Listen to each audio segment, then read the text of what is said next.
Now, gone are the days when a fisherman only made money by stationing his boat ashore a river, a lake or ocean. And today, fish farming has become the norm with hundreds of fish farms spread across the country. But in a highly competitive market, how do entrepreneurs stay ahead of the pack? On this week's Adventurer, Charles Gitonga visits Jambo fish farm in Jambo, where a 24 million shilling initial investment is now generating 15 million shillings in turnover annually.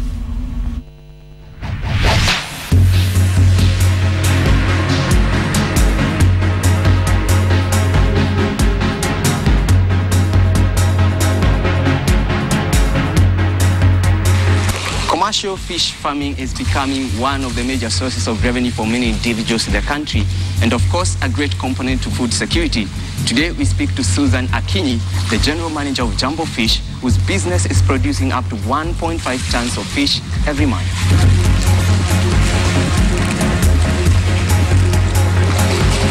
Jambo Fish is an aquaculture company. We specialize in fingerling production, selling of fish feeds, selling grow-out fish, like that's the table size processed fish in terms of tilapia, catfish, and smoked fish. We offer consultancy to the aquaculture industry in total, and besides that, we also give training to farmers. This is our grow-out farm. This is where when we produce our fingerlings at the hatchery, we stock them here at the age of 2 months, especially the catfish.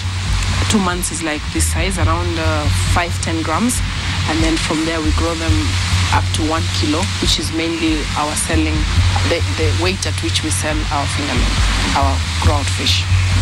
Jambo Fish started in the year 2010 on paper, but we started our operations in 2011, and it's owned by, it's a 3 partnership company, one Dutch with a Kenyan citizenship, another Dutch diplomat working here, and finally a Dutch company based in the Netherlands and registered there as well. The initial investment of this company from the 3 directors was around 24 million Kenyan shilling.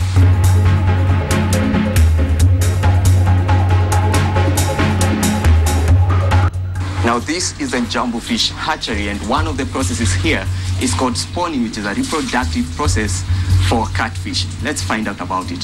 What is spawning? Spawning is the process of reproduction of catfish. What normally happens is that we first sedate the fish.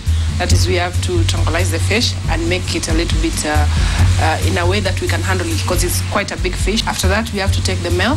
We do a small surgical operation on the male so that we can locate where the gonads are, for us to be able to access a little bit of the milk that we'll use to mix with the eggs from the female. After taking a little bit of the milk, we now have to strip the female and collect the eggs. We mix the milk with the eggs, and then together we mix them with water, a little bit of water, and then we put them in a hatching tray, where after around 24 hours, the eggs will hatch, and then we have our catfish fry.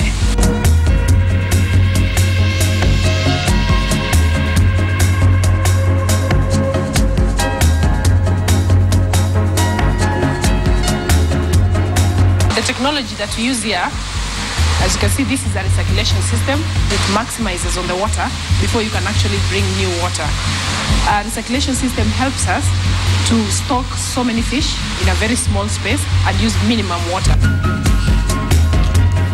We have different kind of markets. Our first major market is fish farmers. Our fingerlings have also crossed the border, like to Tanzania, where they are starting fish farming right now, and even in Uganda the same way. Besides that, we also sell our grow-out fish, some to consumers who just come to the office. Sometimes we go to the market, we sell our fish, but also we've had hotels, some of these big hotels in the country, who come for the now processed fish, both the smoked fish and the filleted fish. Our greatest challenge is the unreliability of electricity, because we find that most of the time we run on generator because we don't have power. So you find that you have to invest in a generator and sometimes also invest in a backup of the backup. Our other challenge is, I would say, the feeds. You know, we don't have local feeds here. So you always, every time you need feeds, you have to bring in a container, either 20-feet container or a 40-feet container into the country. And then, of course, the process of importing is not also easy. And sometimes there are delays, so you find that you run out of feed, which sometimes there's nothing you can do about it. And maybe finally, our last challenge is the market. If more people are eating fish in the country, then the business will be doing much better than it is right now. Seemingly, being an entrepreneur in the aquaculture industry is not an easy journey, but in the words of Jill Houston, do not worry about failure, you just have to be right once. Charles Gitonga for The Adventurer.